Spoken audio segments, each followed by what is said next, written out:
Hello students, hello everyone. समस्त को यही मोर नुआ वीडियो को स्वागत तथा अभिनंदन। जेपरी आमे समस्ते जानिछे जे तुमर जो षष्ठ श्रेणी रो साहित्य पुस्तक अछि ताहा एही वर्ष बदली जाइछि एवं तार नाम होछि साहित्य सुधा। एवं एही पुस्तक रे प्रथम पाठ अछि गोटे कविता जन्मभूमि। ताहा आज आमे पढ़िबा। मते तो कविता ठीक भाबरे आसे नाही, तो मोर कहिबार अर्थ हेउछि जे मते कवितार स्वर आसे नाही, किंतु तुम मानक पई एही कविताटी को मु पढ़िबी एवं तुमको ठीक भाबरे कवितार भावार्थ को बुझेवा पई चेष्टा करिबी। चलो वीडियोटा आमे आरंभ करिबा। तो आमे कविता को जीवा पूर्वरु कवितार जो कवि अछंती कवि परिचय टिके देखि नेबा। तो एही जो जन्मभूमि कविता रही से कवितार कवि होछंती भक्त कवि मधुसूदन राव। भक्त कवि मधुसूदन राव पुण्यधाम पुरी सहर रे जन्म ग्रहण करथिले। से 1853 मसीहारे जानुआरी मास 29 तारीख श्री पंचमी तिथि रे जन्म ग्रहण करथिले। पितांको नाम भागीरथी राव। ओडिशा रे बसवास करथुवा एक मराठी परिवार रु से आसीचंती बा से महाराष्ट्र रु आसी ओडिशा रे बसवास करिसंती। तो आमे समस्ते जानिछु, आमे जो छोट बेले पढुथिले वर्णबोध ताहा मध्य मधुसूदन राव लिखिथिले। ताहा छड़ा तांक रचित पद्म, प्रभात, पृथ्वी प्रति बसंत गाथा, उत्कल गाथा, निर्वासितर विलाप प्रभृति कविता गुड़िक खूब सरल और मनमुग्धकर। जन्मभूमि कवितारे कवि जन्ममाटीर जोशगान करिसंती। तो यही कवितारे आमे आमर जन्मभूमिर जो जोशगान करिसंती सही विषय जानिबा। तेबे चलो एबे कविता को आरंभ करिबा। जन्मभूमि जो कविता अच्छी ता तले लेखा हिची राग चोखी। तो एहार अर्थ कौन पिला माने ना एहार अर्थ होची यह होची अत्यंत लोकप्रिय एवं मधुर राग जहाको आमे ओडिया व्याकरण रे छंद बोली कहि थाउ। छंद काहे की व्यवहार करू आमे ना कविताटी को सुंदर सरस करिबा पई आमे छंद व्यवहार करि थाउ। तो एही कविता रे चोखी छंदर व्यवहार करा जाइछि। तो एहाको आमे चिनिबा किपरि एवं एही कविता को गाइबा किपरि तारो किछि नियम रहिछि। चलो प्रथमे ताहा देखि नेबा। तो चोखी छंद जोटा रही थाए यह 4 पद विशिष्ट होई थाए। तो एठारे तुमे देखि पारुथबो एइटा गुटे पद, एइटा गुटे पद, एइटा गुटे पद आउ एइटा गुटे पद। तो एइटा होउची 4टी पद एवं प्रथम पद संख्या एवं प्रथम पदरे एटा जो प्रथम पद रही एही प्रथम पदरे 29 टी अक्षर रहिबो। ठीक सही परि द्वितीय पदरे 29 टी अक्षर रहिबो एवं तृतीय पदरे 9 टी अक्षर रहिबो एवं चतुर्थ पदरे 13 टी अक्षर रहिबो। तुमे माने एहाकू गणी मध्य पारिबो।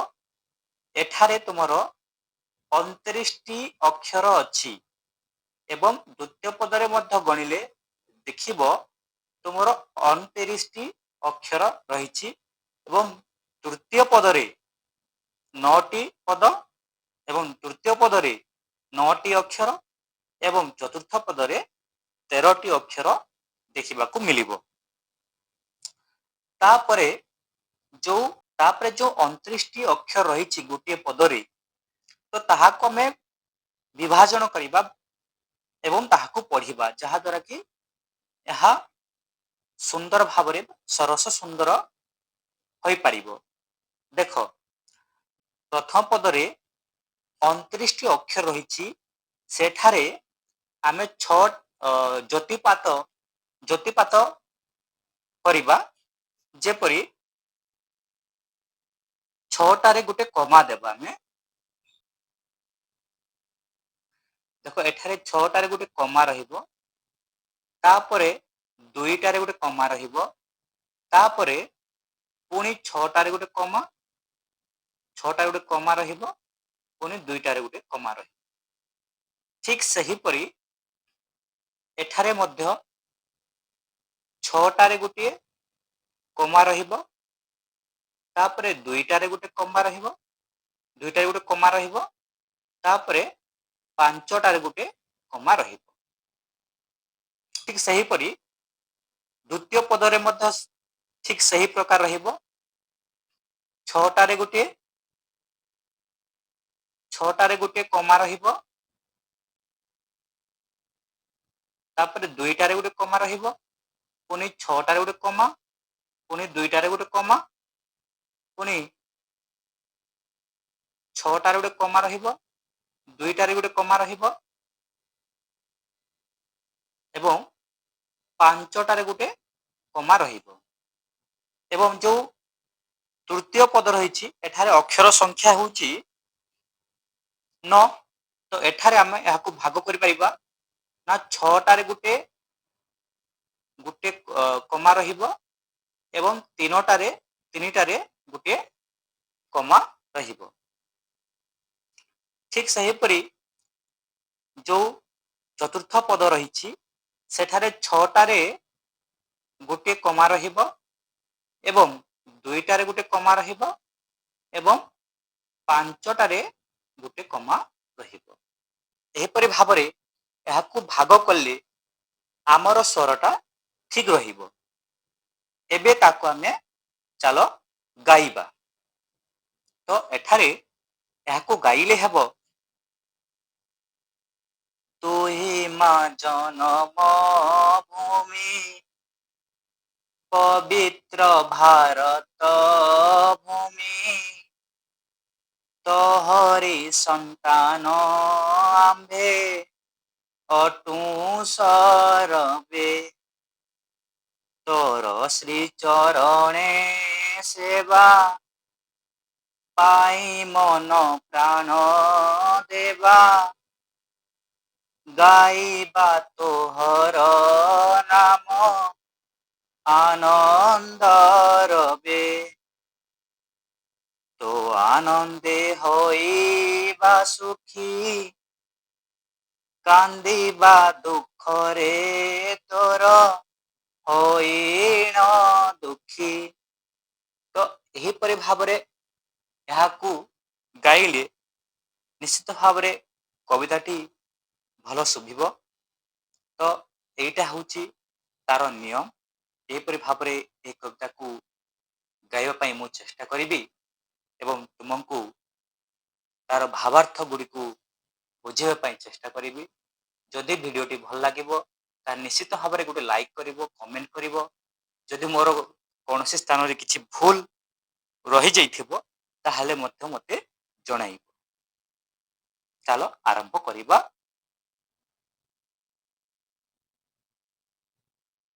ପ୍ରଥମ ପଦ ପ୍ରଥମେ ପଢିବା ଏବଂ ତାହାକୁ ବୁଝିବା।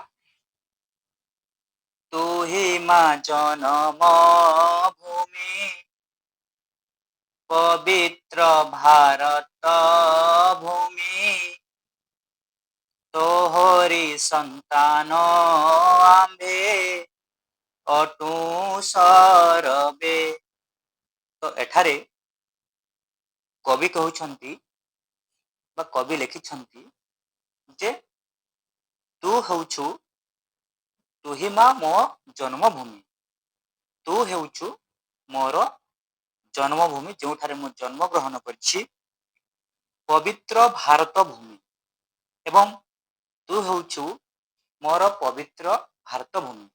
ଆଚ୍ଛା ପିଲାମାନେ କହିଲ, ଆମ ଭାରତକୁ ପବିତ୍ର ଭାରତ ଭୂମି କାହିଁକି କୁହାଯାଏ? ନା ଆମ ଭାରତ ଦେଶରେ ଅନେକ ଭଗବାନଙ୍କର ଜନ୍ମ ହୋଇଛି ଏବଂ ଦେଖିଥିବ ଆମ ଭାରତରେ ଗଙ୍ଗା ନଦୀ, ବ୍ରହ୍ମପୁତ୍ର ନଦୀ, ଅନେକ ପବିତ୍ର ନଦୀ ଗୁଡ଼ିକ ମଧ୍ୟ ରହିଛି, ଯାହାକୁ ଆମେ ପବିତ୍ର ଭାରତ ଭୂମି ବୋଲି କହିଥାଉ। ତୋହରି ସନ୍ତାନ ଆମ୍ଭେ ଅଟୁ ସରବେ, ତ ତୋହରି ସନ୍ତାନ ଆମ୍ଭେ ଅଟୁ ସରବେ, ତାର ଅର୍ଥ ହେଉଛି ଆମ୍ଭେ ମାନେ ହଉଛୁ ତୋର ପୁଅ ଝିଅ, ସମସ୍ତେ ତୋର ପୁଅ ଝିଅ। ସନ୍ତାନ କହିଲେ ପୁଅ ଝିଅକୁ ବୁଝାଏ, ହଁ କି ନାହିଁ?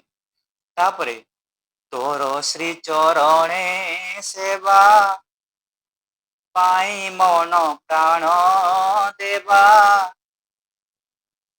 ଗାଇବା ତୋହର ନାମ ଆନନ୍ଦ ରବେ। ତ ଏଠାରେ ତୋର ଶ୍ରୀଚରଣର ସେବା କରିବା ପାଇଁ ଆମର ମନ ଏବଂ ପ୍ରାଣ ଦେବୁ। ମନ ପ୍ରାଣ ଅର୍ଥାତ୍ ତୋର ସମ୍ମାନ ଅର୍ଥରେ ପାଦ, ଶ୍ରେଷ୍ଠ ପାଦ ତଳେ ଆମେ ସମସ୍ତେ ସେବା କରିବା ପାଇଁ ଚାହୁଁଛୁ। ସେଥିପାଇଁ ଆମେ ମନ ପ୍ରାଣ କହିଲେ ଜୀବନ ମଧ୍ୟ ଦେଇପାରିବୁ। ଗାଇବା ତୋହର ନାମ ଆନନ୍ଦ ରବେ। ତ ତୋର ନାମକୁ ଆମେ ସମସ୍ତେ ମିଶି ଆନନ୍ଦ ରବେ କହିଲେ ତାର ଅର୍ଥ ହେଉଛି ଖୁସିର ସ୍ୱରରେ ଆମେ ସମସ୍ତେ ତୋର ନାମକୁ ଗାଇବୁ ବା ତୋର ଗୁଣ ଗାଇବୁ। ତାପରେ ଯୋଉ ତମର ତୃତୀୟ ପଦ ଅଛି ପିଲାମାନେ, ତମକୁ ମୁଁ କହିଥିଲି ତୃତୀୟ ପଦଟା 6ରେ ଗୋଟେ କମା ରହିବ ଏବଂ 3ରେ ଗୋଟେ, ତ ଏହାକୁ ଗାଇଲେ କିପରି ହବ? ତୋ ଆନନ୍ଦେ ହୋଇବା ସୁଖୀ, କାନ୍ଦିବା ଦୁଃଖରେ ତୋର ହୋଇନ ଦୁଃଖୀ। ତ ତୋର ଆନନ୍ଦରେ ବା ତୋର ଖୁସିରେ ଆମେ ବି ଖୁସି ହେବୁ ଏବଂ ତୋର ଉପରେ କୌଣସି ଦୁଃଖ କହିଲେ କଣ ପିଲାମାନେ, ନା ତୋର ଉପରେ କୌଣସି ବିପଦ ଆସିଲେ ଆମେ ମଧ୍ୟ ଦୁଃଖିତ ହେବୁ। ଠିକ ସେହିପରି ସେ ନିୟମକୁ ନେଇ ଆମେ ପୁଣି ଅନ୍ୟ ଏକ ପଦ ଗାଇବା। ଧନ୍ୟ ମହିମା ତୋହର,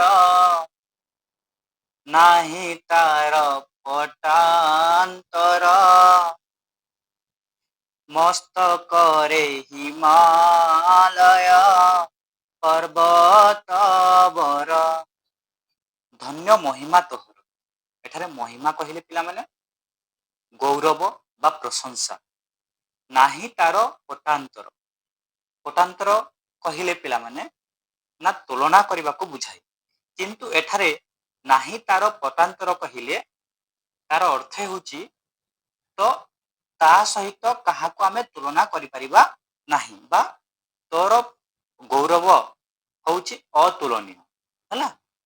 ତାପରେ କହିଛି ମସ୍ତକରେ ହିମାଲୟ ପର୍ବତ ବର, ତା ଅର୍ଥ ହେଉଛି ଆମର ଯୋଉ ଭାରତ ଦେଶ ଅଛି ତାର ମାନଚିତ୍ର ତମେ ଦେଖିଥିବ। ଆମର ଯୋଉ ଉପରକୁ ବା ଉତ୍ତର ଦିଗକୁ କଣ ଅଛି ପିଲାମାନେ, ଆମ ଯୋଉ ମେପ ଅଛି ମାନଚିତ୍ର ତମେ ଦେଖିଥିବ ଉପରକୁ ଉତ୍ତର ହୁଏ ହେଲା, ଏଇ ପଟକୁ ପୂର୍ବ ହୁଏ ଏବଂ ତୁମର ଯୋଉ ବାମ ପଟ ରହିଛି ତାହା ପଶ୍ଚିମ ହୁଏ ଏବଂ ତଳକୁ ଦକ୍ଷିଣ ହୁଏ। ତ ଯୋଉ ଭାରତ ମାନଚିତ୍ର ଅଛି ଉପରକୁ କଣ ଅଛି ପିଲାମାନେ, ନା ଉପରକୁ ହିମାଳୟ ପର୍ବତ ଅଛି। ତେଣୁକରି ଆମର ଭାରତ ମାତା ଯୋଉ ଅଛନ୍ତି, ଯୋଉ ଉତ୍ତର ଦିଗରେ ହିମାଳୟ ପର୍ବତ ଅଛି, ତାକୁ ମୁକୁଟ ସଦୃଶ୍ୟ ବା ମସ୍ତକରେ ମୁକୁଟ ଥିଲା ବୋଲି ଜଣାପଡ଼େ ଏବଂ ତାହାକୁ ହିମାଳୟ ପର୍ବତ ବୋଲି ଆମେ କହିଥାଉ। ଦୁଇ ପାରୁ ସେ ଜଲଧି ବ୍ରହ୍ମପୁତ୍ର ସିନ୍ଧୁ ନଦୀ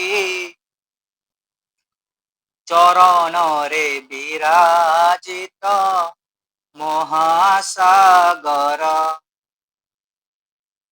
ତ ଏଠାରେ ପିଲାମାନେ କହିଛି ଯେ ଆମର ଯୋଉ ଭାରତ ଦେଶ ଅଛି, ଭାରତ ଦେଶର ଦୁଇ ପାର୍ଶ୍ୱ କହିଲେ ପିଲାମାନେ ଯୋଉ ତୁମର ପଶ୍ଚିମ ପାର୍ଶ୍ୱ ଏବଂ ପୂର୍ବ ପାର୍ଶ୍ୱ ରହିଛି, ନା ଏହି ଦୁଇ ପାର୍ଶ୍ୱରେ ଆମର ଜଲଧି ବୋଲେ ଜଳ ବା ସାଗର ସମୁଦ୍ରକୁ ବୁଝାଏ। ତ ଦୁଇ ପାର୍ଶ୍ୱରେ ଦୁଇଟି ନଦୀ ବହି ଯାଉଛି, ଗୋଟିଏ ହେଉଛି ବ୍ରହ୍ମପୁତ୍ର, ଆଉ ଗୋଟିଏ ହେଉଛି ସିନ୍ଧୁ ନଦୀ। ସିନ୍ଧୁ ନଦୀ ଯୋଉ ଅଛି ତାହା ଆମର ପଶ୍ଚିମ ଦିଗରେ ଆରବ ସାଗରରେ ଯାଇ ମିଶିଛି ହେଲା, ଏବଂ ବ୍ରହ୍ମପୁତ୍ର ନଦୀ ପୂର୍ବ ଦିଗରେ ବଙ୍ଗୋପସାଗରରେ ଯାଇ ମିଶିଛି। ଚରଣରେ ବିରାଜିତ ମହାସାଗର। ଏବଂ ଯୋଉ ଦକ୍ଷିଣରେ ଯୋଉ ତଳ ଅଛି ହେଲା, ଏହି ତଳରେ ଭାରତ ମାତାଙ୍କ ଚରଣ ଅଛି ଏବଂ ଏଠାରେ ଆମେ ଜାଣିଛୁ ଯେ ଆମର ଦକ୍ଷିଣ ଦିଗରେ ଭାରତ ମହାସାଗର ଅବସ୍ଥିତ ଅଛି, ଯାହାକି ଭାରତ ମାତାର ଚରଣରେ ଅବସ୍ଥିତ।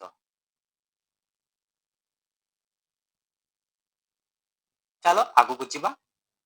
ତାପରେ ନେକ୍ସଟ ଅଛି ବିନ୍ଧ୍ୟଗିରି ବରକଟିରେ ଗଙ୍ଗା ଆଦି କେତେ ନଦୀ ଶୋଭେ ଶରୀରେ।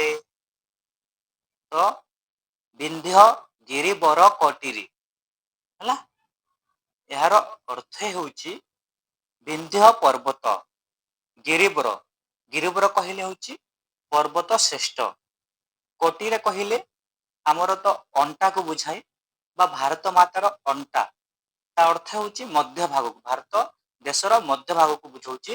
ଯୋଉ ଜାଗାରେ ସବୁଠାରୁ ବଡ ବା ଶ୍ରେଷ୍ଠ ପର୍ବତ ବିନ୍ଧ୍ୟ ପର୍ବତ ରହିଛି ହେଲା, ସେଇ ବିଷୟରେ ଏହି କବିତାରେ କୁହାଯାଇଛି। ତ ବିନ୍ଧ୍ୟ ପର୍ବତ ବିଷୟରେ ଚାଲ ଆମେ ଅଧିକ ଜାଣିବା। ଯାହା ଭାରତର ଏକ ପ୍ରାକୃତିକ ସୀମାରେଖା ଭାବରେ କାର୍ଯ୍ୟ କରିଥାଏ, ଯାହା ଉତ୍ତର ଭାରତ ଓ ଦକ୍ଷିଣ ଭାରତକୁ ପୃଥକ କରେ। ଏହା ମଧ୍ୟପ୍ରଦେଶରେ ଅବସ୍ଥିତ, କିନ୍ତୁ ଏହାର ବିସ୍ତାର ପଶ୍ଚିମରେ ଗୁଜରାଟ ଠାରୁ ଆରମ୍ଭ କରି ପୂର୍ବରେ ଉତ୍ତରପ୍ରଦେଶ ଓ ବିହାର ପର୍ଯ୍ୟନ୍ତ ଲମ୍ବିଛି। ଏହାର ଲମ୍ବ ପ୍ରାୟ 1086 କିଲୋମିଟର। ଏହି ବିନ୍ଧ୍ୟ ପର୍ବତ ବିଷୟରେ ପୁରାଣରେ ମଧ୍ୟ ଅନେକ କିଛି ବର୍ଣ୍ଣିତ ଅଛି, ଚାଲ ତାହା ମଧ୍ୟ ଦେଖିନେବା।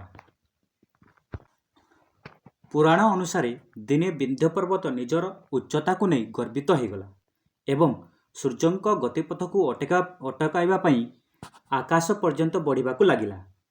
ଏହାଦ୍ୱାରା ସୃଷ୍ଟିରେ ଅନ୍ଧକାର ଦେଖାଦେଲା। ଦେବତାମାନଙ୍କ ଅନୁରୋଧ କ୍ରମେ ମହର୍ଷି ଅଗସ୍ତ୍ୟ ବିନ୍ଧ୍ୟ ପର୍ବତ ନିକଟକୁ ଗଲେ। ଅଗସ୍ତ୍ୟଙ୍କୁ ଦେଖି ବିନ୍ଧ୍ୟ ପର୍ବତ ସମ୍ମାନ ଜଣାଇବା ପାଇଁ ନଇଁ ପଡ଼ିଲେ। ଋଷି ଅଗସ୍ତ୍ୟ କହିଲେ, ମୁଁ ଦକ୍ଷିଣ ଭାରତରୁ ଫେରିବା ପର୍ଯ୍ୟନ୍ତ ତୁମେ ଏମିତି ନଇକି ରୁହ। କିନ୍ତୁ ମହର୍ଷି ଅଗସ୍ତ୍ୟ ଆଉ କେବେ ଫେରିଲେ ନାହିଁ। ଫଳରେ ବିନ୍ଧ୍ୟ ପର୍ବତ ଆଜି ବି ନଇକି ରହିଛି ବୋଲି ବିଶ୍ୱାସ କରାଯାଏ। ଅନ୍ୟ ଏକ କାହାଣୀ ରହିଛି ଯେ ଏହା ହେଉଛି ଦେବୀଙ୍କ ନିବାସ ସ୍ଥଳ। ପୁରାଣ ଅନୁସାରେ ବିନ୍ଧ୍ୟ ପର୍ବତକୁ ଶକ୍ତିର ପୀଠ ବୋଲି କୁହାଯାଏ। ବିନ୍ଧ୍ୟବାସିନୀ ଦେବୀ ଦୁର୍ଗା ମହିଷାସୁରଙ୍କୁ ବଧ କରିବା ପରେ ଏହି ପର୍ବତରେ ବାସ କରିଥିଲେ, ସେଥିପାଇଁ ତାଙ୍କୁ ବିନ୍ଧ୍ୟବାସିନୀ କୁହାଯାଏ। ତାପରେ ଗଙ୍ଗା ଆଦି କେତେ ନଦୀ ଶୋଭେ ଶରୀରେ, ତା ଅର୍ଥ ହେଉଛି ଆମର ଏହି ଭାରତ ଦେଶ ବା ଭାରତ ମାତାର ଶରୀରରେ ଅନେକ ନଦୀ ବହି ଯାଉଛି, ଯେପରି ଗଙ୍ଗା, ଯମୁନା, ସରସ୍ୱତୀ, କୃଷ୍ଣା, କାବେରୀ, ଗୋଦାବରୀ ଅନେକ ନଦୀ ତା ଶରୀରରେ ବହୁଛି। ତାପରେ ନେକ୍ସଟ ଅଛି ଜନମିଲେ ତୋ କୋଲରେ କେତେ ସୁର ବୀର ନରେ ରାମଚନ୍ଦ୍ର ଭୀଷ୍ମ ଦ୍ରୋଣ କର୍ଣ୍ଣ ଅର୍ଜୁନ। ତ ଏଠାରେ କବି କହୁଛନ୍ତି କି ତୋ କୋଳରେ, ତୋ ଆଶ୍ରୟରେ କେତେ ସୁରବୀର, ସୁରବୀର କହିଲେ ଅତ୍ୟନ୍ତ ସାହସୀ ପରାକ୍ରମୀ ଯୋଦ୍ଧା ତୋ କୋଳରେ ଜନ୍ମଗ୍ରହଣ କରିଛନ୍ତି। ଯେପରି ଶ୍ରୀ ରାମଚନ୍ଦ୍ର ଭୀଷ୍ମ, ସେ ରାମଚନ୍ଦ୍ର ବିଷୟରେ ଆମେ ସମସ୍ତେ ଜାଣିଛୁ। ରାମଚନ୍ଦ୍ରଙ୍କର ସାହସ, ସାହସିକତା, ତାଙ୍କର ସତ୍ୟ ନିଷ୍ଠା ଭଗବାନଙ୍କ ବିଷୟରେ, ରାମଚନ୍ଦ୍ର ଭଗବାନଙ୍କ ବିଷୟରେ ଆମେ ସମସ୍ତେ ଜାଣିଛୁ। ଭୀଷ୍ମ କହିଲେ ପିଲାମାନେ ଆମେ ଯୋଉ ମହାଭାରତ ଯୁଦ୍ଧ ବିଷୟରେ ଆମେ ପଢିଛୁ, ମହାଭାରତ ବିଷୟରେ ଆମେ ଜାଣିଛୁ। ଭୀଷ୍ମ ଥିଲେ ଯୋଉ ପଞ୍ଚୁ ପାଣ୍ଡବ ଏବଂ କୌରବଙ୍କ ପିତାମହ, ଯାହାକୁ ଆମେ ଜେଜେ ବାପା କହିଥାଉ, ଏବଂ ସେ ଜଣେ ମହାନ ଯୋଦ୍ଧା ଥିଲେ। ତାଙ୍କୁ ଇଚ୍ଛା ମୃତ୍ୟୁ ବର ପ୍ରାପ୍ତ ହେଇଥିଲା। ଠିକ ସେହିପରି ଦ୍ରୋଣ ହେଉଛନ୍ତି ଆମର କୌରବ ଏବଂ ପାଣ୍ଡବଙ୍କ ଗୁରୁ ବା ଧନୁର୍ବିଦ୍ୟା ଶିଖାଉଥିବା ଗୁରୁ, ଯିଏକି ଅର୍ଜୁନଙ୍କୁ ପୃଥିବୀର ସର୍ବଶ୍ରେଷ୍ଠ ଧନୁର୍ଦ୍ଧର ଭାବରେ ଗଢ଼ିବା ପାଇଁ ପ୍ରତିଜ୍ଞା କରିଥିଲେ। ଠିକ ସେହିପରି କର୍ଣ୍ଣ ମଧ୍ୟ ହେଉଛନ୍ତି ଦୁର୍ଯ୍ୟୋଧନଙ୍କ ସଖା ତଥା ପାଣ୍ଡବ ମାନଙ୍କର ଜ୍ୟେଷ୍ଠ ଭାଇ, ଯିଏକି ବହୁତ ସାହସୀ ପରାକ୍ରମୀ ଥିଲେ। ଏବଂ ଅର୍ଜୁନ ହେଉଛନ୍ତି ସେ ହୋଇ ଆମର ପଞ୍ଚୁ ପାଣ୍ଡବ, ଯୋଉଟା କି ଯୁଧିଷ୍ଠିର, ଭୀମ, ଅର୍ଜୁନ, ସହଦେବ ଏବଂ ନକୁଳ। ତ ତୃତୀୟ ପାଣ୍ଡବ କହିଲେ ଆମେ ଅର୍ଜୁନକୁ ବୁଝିଥାଉ। ସେମାନେ ଅତ୍ୟନ୍ତ ପରାକ୍ରମୀ ବା ସାହସୀ ଥିଲେ। ତୁମେ ଯେତେବେଳେ ମହାଭାରତ ବିଷୟରେ ପଢିବ, ଏ ବିଷୟରେ, ଏମାନଙ୍କ ବିଷୟରେ ଅଧିକ ଜ୍ଞାନ ଲାଭ କରିବ। ଚାଲ ଏବେ ଆମେ ଆଗକୁ ଯିବା।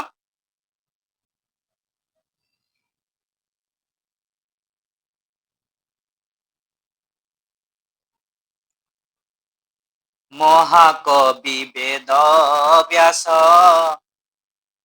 ବାଲ୍ମୀକି କାଳିଦାସ ଗାଇଲେ ପବିତ୍ର କଣ୍ଠେ ତୋହରି ଗୁଣ। ତ ଏଠାରେ କବି କେତେକ ମହାକବିଙ୍କ ବିଷୟରେ ବର୍ଣ୍ଣନା କରିଛନ୍ତି। ଚାଲ ତାଙ୍କ ବିଷୟରେ ଜାଣିବା। ଜଣେ ମହାକବି ବେଦବ୍ୟାସଙ୍କ ବିଷୟରେ ବର୍ଣ୍ଣନା କରାଯାଇଛି। ତ ବେଦବ୍ୟାସଙ୍କ ବିଷୟରେ କୁହାଯାଇଛି, ଭାରତୀୟ ସଂସ୍କୃତିର ମୂଳଦୁଆ ସ୍ଥାପନ ଏବଂ ମହାନ ଋଷି, ଏବଂ ତାଙ୍କ ପାଖରେ ଜ୍ଞାନର ଭଣ୍ଡାର ରହିଥିଲା। ତାଙ୍କର ପ୍ରକୃତ ନାମ ଥିଲା କୃଷ୍ଣ ଦ୍ୱୈପାୟନ। ଶରୀରର ରଙ୍ଗ କଳା ଥିବାରୁ ଏବଂ ଏକ ଦ୍ୱୀପରେ ଜନ୍ମ ଲାଭ କରିଥିବାରୁ ତାଙ୍କର ନାମ କୃଷ୍ଣ ଦ୍ୱୈପାୟନ ରଖାଯାଇଥିଲା।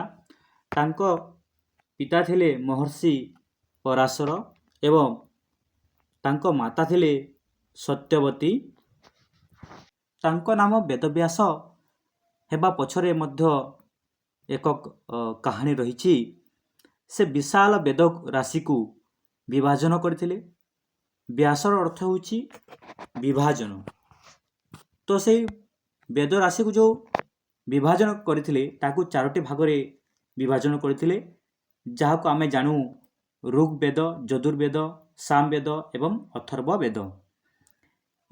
ତେଣୁକରି ତାଙ୍କ ନାମ ବେଦବ୍ୟାସ ରଖାଯାଇଥିଲା।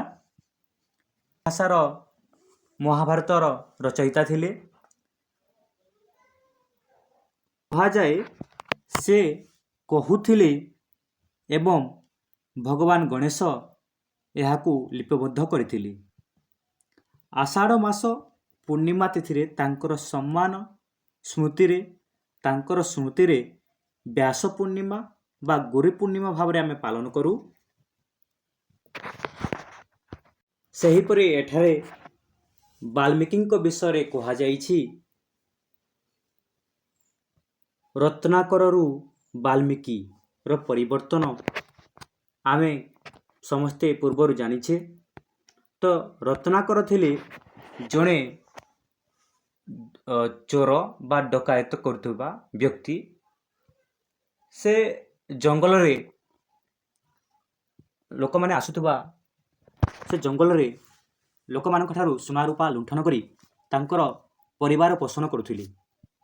କିନ୍ତୁ ଦିନେ ମହର୍ଷି ନାରଦଙ୍କ ସହିତ ତାଙ୍କର ଦେଖା ହେଇଥିଲା ବା ମହର୍ଷି ନାରଦ ସେହି ଜଙ୍ଗଲ ରାସ୍ତା ଦେଇ ଯାଉଥିବାର ଦେଖି ରତ୍ନାକର ନାରଦଙ୍କୁ ଲୁଣ୍ଠନ କରିବା ପାଇଁ ଚେଷ୍ଟା କରିଥିଲେ ଏବଂ ନାରଦ କହିଥିଲେ ଯେ ରତ୍ନାକର, ତୁ ଯେଉଁ ଏଇ ଚୋରି ଡକାୟତି କାମ କରୁଛୁ ଏବଂ ତୋର ପରିବାରକୁ ପୋଷୁଛୁ, ତୁ ଜାଣିଛୁ ତୁ କେତେ ପାପ କରୁଛୁ? କ'ଣ ତୋର ଏହି ପାପ ତୋର ପରିବାରର ଲୋକେ ଭୋଗ କରିବେ? ତ ରତ୍ନାକର ଯେତେବେଳେ ତାଙ୍କ ପରିବାର ଲୋକଙ୍କୁ ପଚାରିଛି କି ମୁଁ ଯେଉଁ ଏହି ପାପ କରି ତୁମକୁ ଖାଇବା ପାଇଁ ଦେଉଛି, ତୁମର ପୋଷଣ କରୁଛି, ତୁମେ କ'ଣ ମୋର ପାପର ଭାଗିଦାର ହେବ?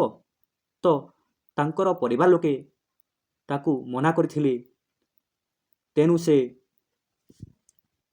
ସେହି ଦିନଠାରୁ ଚୋରି କରିବା ବନ୍ଦ କରିଦେଇ ମହର୍ଷି ନାରଦଙ୍କୁ ପାପରୁ ମୁକ୍ତ ପାଇବା ପାଇଁ କିଛି ଉପଦେଶ ଦେବା ପାଇଁ କହିଥିଲେ ଏବଂ ନାରଦ ତାକୁ ରାମ ରାମ ଜପ କରିବା ପାଇଁ କହିଥିଲେ। କିନ୍ତୁ ରତ୍ନାକର ଏତେ ପାପ କରିଥିଲେ ଯେ ସେ ରାମ ରାମ କହି ପାରିଲେ ନାହିଁ। ତେଣୁ ସେ ମରା ମରା କହି ଜପ କରିଥିଲେ ଏବଂ ଶେଷରେ ତାଙ୍କର ଶରୀରରେ ଉଇ ହୁଙ୍କା ଦେଖିବାକୁ ମିଳିଥିଲା ଏବଂ ପରେ ସେହି ଉଇ ହୁଙ୍କାରୁ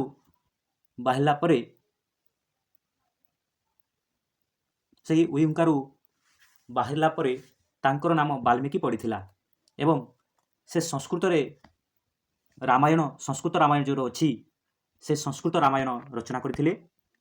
ଏବଂ ଆମେମାନେ ସମସ୍ତେ ଜାଣିଛୁ ଯେତେବେଳେ ଭଗବାନ ଶ୍ରୀରାମ ସୀତାଙ୍କୁ ଛାଡ଼ି ଦେଇଥିଲେ, ସେ ବାଲ୍ମୀକି ଆଶ୍ରମରେ ଆଶ୍ରୟ ନେଇଥିଲେ ଏବଂ ସେହି ସ୍ଥାନରେ ଲବକୁଶଙ୍କ ଜନ୍ମ ହୋଇଥିଲା। ବାଲ୍ମୀକିଙ୍କ ଠାରୁ ସେମାନେ ରାମାୟଣ ଗାନ ଶିକ୍ଷା କରିଥିଲେ। ସେହିପରି ଏଠାରେ କାଳିଦାସଙ୍କ ବିଷୟରେ କୁହାଯାଇଛି।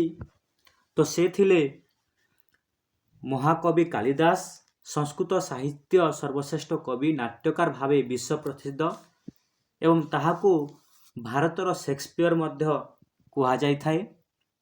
ତ କାଳିଦାସଙ୍କର ଉପରେ ମଧ୍ୟ ଅନେକ କାହାଣୀ ରହିଛି। ଯେପରି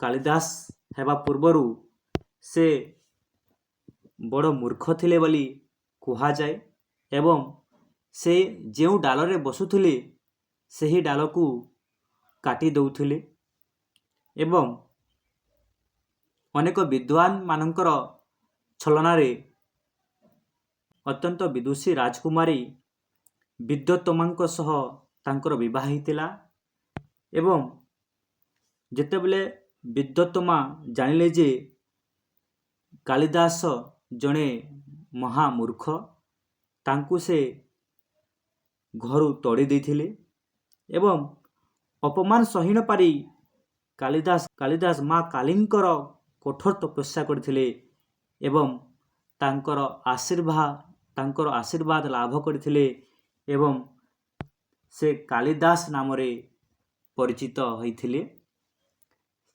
ତ ସେ ଅନେକ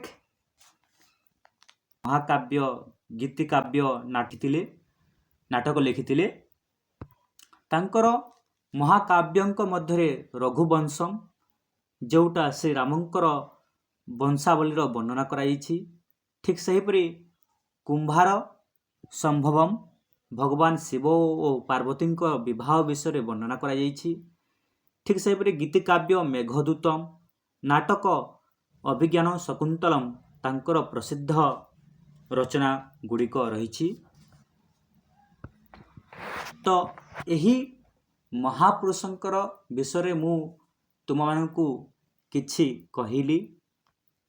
ତମେମାନେ ଏହାଙ୍କ ବିଷୟରେ ଅଧିକ ଜାଣିବା ପାଇଁ ତାଙ୍କ ସମ୍ବନ୍ଧିତ ଅନେକ ପୁସ୍ତକ ମାନେ ମିଳୁଛି। ତମେମାନେ ସେହି କାଳିଦାସଙ୍କର ଆତ୍ମଜୀବନୀ, ବେଦବ୍ୟାସଙ୍କ ବିଷୟରେ ଏବଂ ବାଲ୍ମୀକିଙ୍କ ବିଷୟରେ ଜାଣିବା ପାଇଁ ଅନେକ ପୁସ୍ତକ ଗୁଡ଼ିକ ତୁମେ ପଢ଼ି ତାଙ୍କ ବିଷୟରେ ଅଧିକ ଜାଣିପାରିବ। ଚୈତନ୍ୟାଦି ମହାତ୍ମା ଜଣେ ପ୍ରଚାରିଲେ ବିଭୁ ନାମ ଆନନ୍ଦ ମନେ। ଶ୍ରୀ ଚୈତନ୍ୟ ମହାପ୍ରଭୁଙ୍କ ବିଷୟରେ ବର୍ଣ୍ଣନା କରାଯାଇଛି। ତାଙ୍କ ବିଷୟରେ ଚାଲ ଜାଣିବା। ଶ୍ରୀ ଚୈତନ୍ୟ ମହାପ୍ରଭୁଙ୍କର ବିଷୟରେ କୁହାଯାଇଛି, ତାଙ୍କର ଜୀବନ କାଳ ଥିଲା 1486 ଖ୍ରୀଷ୍ଟାବ୍ଦରୁ 1533। ଭକ୍ତି ଆନ୍ଦୋଳନ ଜଣେ ମହାନ ସନ୍ଥ ଓ ଗୌଡ଼ୀୟ ବୈଷ୍ଣବ ଧର୍ମର ପ୍ରବର୍ତ୍ତକ ଥିଲେ। ତ ପିଲାମାନେ, ଗୌଡ଼ୀୟ ବୈଷ୍ଣବ ଧର୍ମ କହିଲେ କ'ଣ ବୁଝୁଛ? ଏଠାରେ ଚାଲ ତାଙ୍କ ବିଷୟରେ ଜାଣିବା ଯେ ରାଧାକୃଷ୍ଣଙ୍କ ଉପାସନା କରୁଥିବା ଏବଂ ଏହି ଧର୍ମରେ ଶ୍ରୀକୃଷ୍ଣଙ୍କୁ ସର୍ବୋଚ୍ଚ ଭଗବାନ ଏବଂ ଶ୍ରୀ ରାଧାଙ୍କୁ ତାଙ୍କର ଶକ୍ତି ଭାବରେ ପୂଜା କରାଯାଏ ବା ଦେବୀ ଭାବରେ ପୂଜା କରାଯାଏ ଏବଂ ତାଙ୍କର ମୁକ୍ତି ଅପେକ୍ଷା ପ୍ରେମ ଭକ୍ତି ଉପରେ ଏଠାରେ ଅଧିକ ଗୁରୁତ୍ୱ ଦିଆଯାଏ। ଭଗବାନଙ୍କୁ ଜଣେ ପ୍ରିୟ ବନ୍ଧୁ, ସନ୍ତାନ କିମ୍ବା ପ୍ରେମିକ ଭାବରେ ଭକ୍ତି କରିବାର ଏହାର ମୁଖ୍ୟ ଲକ୍ଷ୍ୟ। ତ ଏଠାରେ ଓଡ଼ିଶାର ଆଧ୍ୟାତ୍ମିକତା ଏବଂ ସାଂସ୍କୃତିକ ଇତିହାସ ତାଙ୍କ ସ୍ଥାନ ଅତି ଉଚ୍ଚରେ, କାରଣ ସେ ନିଜ ଜୀବନର ଶେଷ 18 ବର୍ଷ ପୁରୀରେ ଶ୍ରୀ ଜଗନ୍ନାଥଙ୍କ ଚରଣରେ ବିତାଇଥିଲେ। ତାଙ୍କର ପିଲାଦିନ ନାମ ଥିଲା ବିଶ୍ୱମ୍ବର ଏବଂ ଗୋରା ରଙ୍ଗ ପାଇଁ ତାଙ୍କୁ ଗୌରାଙ୍ଗ ଏବଂ ଲିମ୍ବ ଗଛ ତଳେ ଜନ୍ମ ହୋଇଥିବାରୁ ତାକୁ ନିମାଇ ମଧ୍ୟ କୁହାଯାଉଥିଲା। ସେ ପଶ୍ଚିମବଙ୍ଗର ନବଦ୍ୱୀପ ବା ମାୟାପୁର ଠାରେ ଜନ୍ମଗ୍ରହଣ କରିଥିଲେ। ତାଙ୍କର ବାପାଙ୍କ ନାମ ଥିଲା ଜଗନ୍ନାଥ ମିଶ୍ର ଏବଂ ମାତା ଥିଲେ ସଚୀ ଦେବୀ। ଗୌଡ଼ୀୟ ବୈଷ୍ଣବ ଧର୍ମରେ ହରେ କୃଷ୍ଣ ମହାମନ୍ତ୍ର ଜପ ଓ ସଂକୀର୍ତ୍ତନକୁ ସର୍ବଶ୍ରେଷ୍ଠ ସାଧନ ଭାବରେ ଗ୍ରହଣ କରାଯାଇଛି। ଆଜି ମଧ୍ୟ ଆମର ଓଡ଼ିଶାର ପୁରପଲ୍ଲୀରେ ହରେ କୃଷ୍ଣ କୃଷ୍ଣ କୃଷ୍ଣ ହରେ ହରେ, ହରେ ରାମ ରାମ ରାମ ହରେ ହରେ ଯେଉଁ ମନ୍ତ୍ର ରହିଛି, ତାହା ଗୌଡ଼ୀୟ ବୈଷ୍ଣବ ଧର୍ମର ଶ୍ରୀ ଚୈତନ୍ୟ ମହାପ୍ରଭୁଙ୍କ ଦ୍ୱାରା ବୋଲାଯାଇଥିଲା। ନେକ୍ସଟ ଅଛି, କେତେ କେତେ ପୁଣ୍ୟବତୀ କେତେ ପତିବ୍ରତା ସତୀ, କେତେ ବୀର ନାରୀ କେତେ ବୀର ଜନନୀ, ସମସ୍ତେ ତୋର ଦୁହିତା ପଦ୍ମିନୀ ସାବିତ୍ରୀ ସୀତା, ଦୁର୍ଗାବତୀ ଆଦି କେତେ ବୀର ରମଣୀ। ତ ଏଠାରେ କେତେ କେତେ ପୁଣ୍ୟବତୀ, କେତେ ପତିବ୍ରତା ସତୀ, କେତେ ବୀର ନାରୀ କେତେ ବୀର ଜନନୀ ତ କୋଳରେ ଜନ୍ମଗ୍ରହଣ କରିଛନ୍ତି। ତ ପତିବ୍ରତା ସତୀ କହିଲେ ଆମେ କ'ଣ ବୁଝୁ ନା, ପ୍ରତିବ୍ରତା କହିଲେ ସ୍ୱାମୀଙ୍କ ପ୍ରତି ନିଷ୍ଠାବାନ ଥିବା ନାରୀଙ୍କୁ ଆମେ ପ୍ରତିବ୍ରତା ବା ସତୀ ବୋଲି କହିଥାଉ। ହେଲା, ଚାଲ ଏଇ ସମସ୍ତଙ୍କର ଯୋଉ ନାମ ଦିଆଯାଇଛି, ଏଠାରେ ବର୍ଣ୍ଣନା କରାଯାଇଛି, ତାଙ୍କ ବିଷୟରେ ଜାଣିବା। ପ୍ରଥମେ ପଦ୍ମିନୀ, ତାପରେ ସାବିତ୍ରୀ, ସୀତା, ଦୁର୍ଗାବତୀ ବିଷୟରେ ଜାଣିବା। ଏଠାରେ ଭାରତ ଇତିହାସରେ ପଦ୍ମିନୀ ସତୀ କହିଲେ ମୁଖ୍ୟତଃ ଚିତ୍ତୋରର ମହାରାଣୀ ପଦ୍ମିନୀ ପଦ୍ମାବତୀଙ୍କୁ ବୁଝାଏ, ଯିଏ ନିଜର ସତୀତ୍ୱ ଏବଂ ଆତ୍ମସମ୍ମାନ ରକ୍ଷା କରିବା ପାଇଁ ଇତିହାସରେ ଅମର ହୋଇ ରହିଛନ୍ତି। ତାଙ୍କୁ ସତୀ କୁହାଯିବାର କିଛି ମୁଖ୍ୟ କାରଣ ରହିଛି, ଯେଉଁଟାକି ଜୋହର ବ୍ରତ। ଯେତେବେଳେ ଦିଲ୍ଲୀ ସୁଲତାନ ଆଲ୍ଲାଉଦ୍ଦିନ ଖିଲଜି ଚିତ୍ତୋର ଆକ୍ରମଣ କରିଥିଲେ। ରାଣୀ ପଦ୍ମିନୀ ଶତ୍ରୁ ହାତରେ ନିଜକୁ ସମର୍ପଣ ନ କରି ନିଜର ପତିବ୍ରତା ଧର୍ମ ରକ୍ଷା କରିବା ପାଇଁ ନିଷ୍ପତ୍ତି ନେଇଥିଲେ। ସେ ପ୍ରାୟ 16,000 ରାଜପୁତ ରମଣୀଙ୍କ ସହ ପବିତ୍ର ଅଗ୍ନିକୁଣ୍ଡରେ ଝାସ ଦେଇଥିଲେ। ଏହି ମହାନ ତ୍ୟାଗକୁ ଜହର କୁହାଯାଏ, ଯେଉଁଥିରେ ତାଙ୍କୁ ପଦ୍ମିନୀ ସତୀ ବୋଲି ବା ପଦ୍ମିନୀ ସତୀ ଭାବରେ ପୂଜା କରାଯାଏ। ଠିକ୍ ସେହିପରି ଏଠାରେ ସତୀ ସାବିତ୍ରୀଙ୍କ ବିଷୟରେ କୁହାଯାଇଛି, ଯେଉଁଟାକି ପତିବ୍ରତା ଧର୍ମ ଓ ଅତୁଟ ନିଷ୍ଠାର ସର୍ବଶ୍ରେଷ୍ଠ ପ୍ରତୀକ କହିଲେ ଅତ୍ୟୁକ୍ତି ହେବ ନାହିଁ। ପିତା ମଦ୍ର ଦେଶର ରାଜା ଅଶ୍ୱପତି, ସେ ସୂର୍ଯ୍ୟଦେବଙ୍କର କନ୍ୟା ସାବିତ୍ରୀଙ୍କ ଆଶୀର୍ବାଦରୁ ଜନ୍ମ ହୋଇଥିବାରୁ ତାଙ୍କ ନାମ ସାବିତ୍ରୀ ରଖାଯାଇଥିଲା। ସ୍ୱାମୀ ଥିଲେ ତାଙ୍କର ସାଲ ଦେଶର ରାଜକୁମାର ସତ୍ୟବାନ। ସତ୍ୟବାନଙ୍କର ପିତା ଦ୍ୱିମତ ସେନ ଜଣେ ଅନ୍ଧ ଏବଂ ରାଜ୍ୟହୀନ ରାଜା ଥିଲେ, ଯିଏ ଜଙ୍ଗଲରେ ବାସ କରୁଥିଲେ। ଦେବର୍ଷି ନାରଦ ଜାଣିବାକୁ ପାଇଲେ ଯେ ବିବାହର ଠିକ୍ 1 ବର୍ଷ ପରେ ସତ୍ୟବାନଙ୍କ ମୃତ୍ୟୁ ହେବ। ଏହା ଜାଣିବାରୁ ମଧ୍ୟ ସାବିତ୍ରୀ ନିଜ ନିଷ୍ପତ୍ତିକୁ ହଟିଲେ ନାହିଁ ଏବଂ ସତ୍ୟବାନଙ୍କୁ ହିଁ ପତି ରୂପେ ଗ୍ରହଣ କଲେ। ବିବାହର 1 ବର୍ଷ ପରେ ଯେତେବେଳେ ସତ୍ୟବାନ ଜଙ୍ଗଲରେ କାଠ କାଟୁଥିଲେ, ତାଙ୍କର ପ୍ରାଣବାୟୁ ଉଡ଼ିଗଲା। ଯମରାଜ ନିଜେ ଆସି ସତ୍ୟବାନଙ୍କ ପ୍ରାଣ ନେଇଯିବାକୁ ଲାଗିଲେ। ସାବିତ୍ରୀ ନିଜ ତପସ୍ୟା ଓ ନିଷ୍ଠା ବଳରେ ଯମରାଜଙ୍କର ପଛେ ପଛେ ଚାଲିଲେ। ସାବିତ୍ରୀଙ୍କ ବୁଦ୍ଧିମତ୍ତା ଏବଂ ସ୍ତୁତିରେ ପ୍ରସନ୍ନ ହୋଇ ଯମରାଜ ତାଙ୍କୁ 3ଟି ବର ମାଗିବାକୁ କହିଲେ ଏବଂ ସେ 3ଟି ବର ପ୍ରାର୍ଥନା କରିଥିଲେ। ଶ୍ୱଶୁରଙ୍କୁ ଚକ୍ଷୁଦାନ ଏବଂ ତାଙ୍କୁ ନିଜ ରାଜ୍ୟ ଫେରାଇ ଦେବା।